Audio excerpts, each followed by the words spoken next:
says that 30 days before a president fires an inspector general, which of course is an internal watchdog for government agencies, he must tell Congress, tell you why.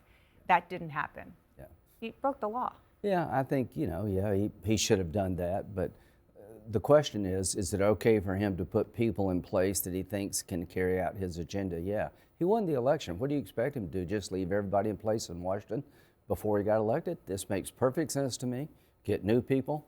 He feels like the government hasn't worked very well for the American people. These watchdog folks did a pretty lousy job. He wants some new eyes on Washington, and that makes sense to me. Even and especially it's one thing for a sort of run-of-the-mill political nominee. That happens, Democrat, Republican, that is the prerogative of the president.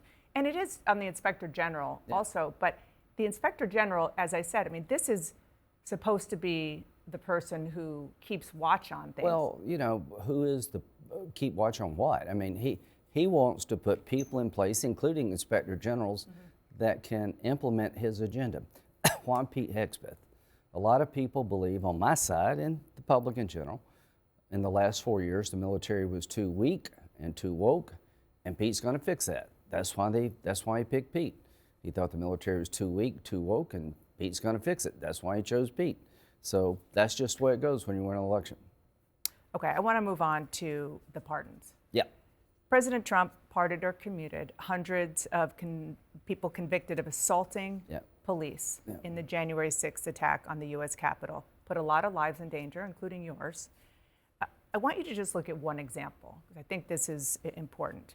Michael Fanone, he was a D.C. police officer. He was off that day, but he came in because he knew the officers needed help to protect the U.S. Capitol, to protect you and your colleagues. He was tased.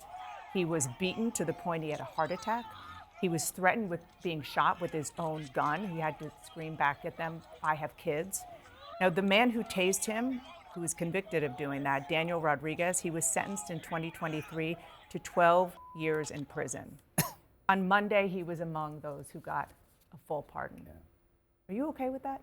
No, I've always said that I think when you pardon people who attack police officers, you're sending the wrong signal to the public at large, and that's not what you want to do to protect cops. But he has that power.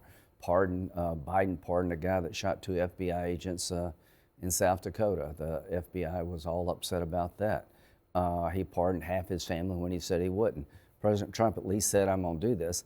I don't like this. I don't like it on either side, and I think the public doesn't like it either. So if this continues, if this is the norm, there may be an effort to rein in the pardon power of the president as an institution. Have you talked to the president about this? No, Did you tell him that you're opposed to what he did? We've had this debate. I'm all in for him. I want him to win. I think pardoning people who beat up cops, pardoning people who killed 2 FBI agents like Biden did, trying to raise bail for rioters in Minneapolis like Kamala Harris did, all send the wrong signal. And so that's where I'm at. But he did it. Biden did it. And I think most Americans don't like it. Okay. I get what you're saying about the FBI agents, and he did that on his last day. But this is different. This is about the family of the FBI agents. This is just.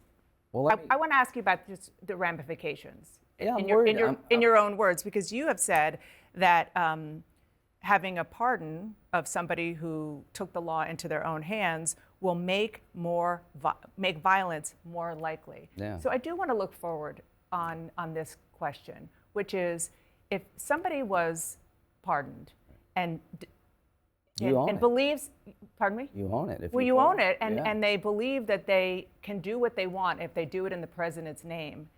Isn't that encouraging dangerous lawlessness? When Kamala Harris wanted to go on... Let's stay on Donald Trump and what happened. Let's talk about the problem. The problem is she tried to raise money, called them freedom fighters, who burned down Minneapolis.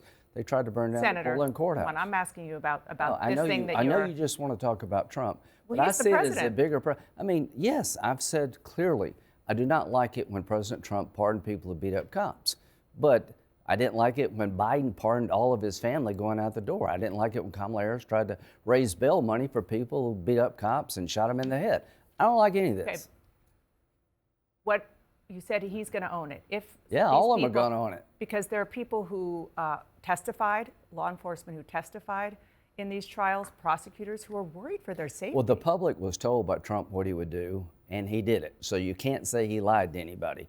Biden said he wasn't going to pardon his family, and he did. Whether you like Trump or not, he said this is what I'm going to do. He says he wants to invite some of these pardoned individuals to the White House. Do you think he should do that? I'll leave that up to him.